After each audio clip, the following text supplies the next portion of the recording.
Hi hello guys welcome to the YouTube insta family. ಎಲ್ಲರಿಗೂ good morning. ಏನಪ್ಪ ಇವತ್ತು ಈ ಥರ ಬೆಳಗ್ಗೆ ಬೆಳಗ್ಗೆ ರೆಡಿಯಾಗಿದ್ದಾಳೆ ಅಂತ ಅಂದ್ಕೊಂಡ್ರ? ಏನಿಲ್ಲ, ಇವತ್ತು ಊರಿಗೆ ಹೋಗಬೇಕಿತ್ತು ಅಂತ ಬೇಗ ಬೆಳಗ್ಗೆ ಆಲ್ರೆಡಿ ಎದ್ದ ತಕ್ಷಣವೇ ಸ್ನಾನಕ್ಕೆ ಹೋದೆ. ಸ್ನಾನದಿಂದ ಬರೋಷ್ಟೊತ್ತಿಗೆ ನಮ್ಮ ಅಮ್ಮನೂ ರೆಡಿಯಾಗಿದ್ದರು. ಇವತ್ತಿನ ನಂದು ನಮ್ಮಮ್ಮಂದು ಔಟ್ಫಿಟ್ಟು ಇದಾಗಿರುತ್ತೆ. ಹೇಗಿತ್ತು ಅಂತ ಕಮೆಂಟ್ ಮಾಡಿ. ನಾವು ಬಸ್ ಹತ್ಕೊಂಡು ಹೋಗಿದ್ದಾದ್ಮೇಲೆ ತುಂಬ ಹೊಟ್ಟೆ ಹಸಿತಿತ್ತು ಅಂತ ಹೇಳ್ಬಿಟ್ಟು ಫಸ್ಟ್ ಹೋಗಿದ್ದೆ. ಊಟ ಮಾಡೋಣ ಅಂತ, ತಿಂಡಿ ತಿನ್ನೋಣ ಅಂತ ಹೋದ್ವು. ತಿಂಡಿ ತಿಂದ್ಬಿಟ್ಟು ಆಮೇಲೆ ಸ್ವಲ್ಪ ಎಳ್ನೀರು ಕೊಚ್ಕೊಟ್ರು ಅಂತ ಎಳ್ನೀರು ತಿಂದು ಎಲ್ಲ ಡ್ರೆಸ್ ಚೇಂಜ್ ಎಲ್ಲ ಮಾಡಿ, ಅಲ್ಲಿ ಸೀಬೆಕಾಯಿ ಗಿಡ ಇತ್ತು ಅಂತ ಹೇಳಿ ಅಲ್ಲೊಂದು ಕಿತ್ಕೊಂಡು ತಿನ್ನೋದ್ರಲ್ಲಿ ಒಂಥರ ಖುಷಿ ಅಂತ ಹೇಳ್ಬಿಟ್ಟು ಅಲ್ಲೊಂದು ಕಿತ್ಕೊಂಡು ಸೀಬೆನ ತಿನ್ಕೊಂಡು ಬರ್ತಾ ನಮ್ಮ ದೊಡ್ಡಮ್ಮ ಆಲ್ರೆಡಿ ಚಿಕನ್ ಮಾಡ್ತಾಯಿದ್ರು. ಅದು ಬಾಳೆಲಿ ಹಾಕೊಂಡು ತಿನ್ನೋದೈತಲ್ಲ ನೆಕ್ಸ್ಟ್ ಲೆವೆಲ್ಲು.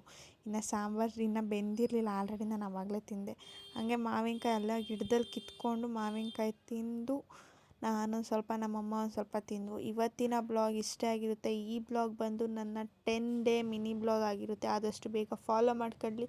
ಇನ್ನು ಕಂಟೆಂಟ್ ವೀಡಿಯೋ ಆ್ಯಂಡ್ ಎಲ್ಲ ಥರದ ವೀಡಿಯೋನು ಹಾಕ್ತೀನಿ.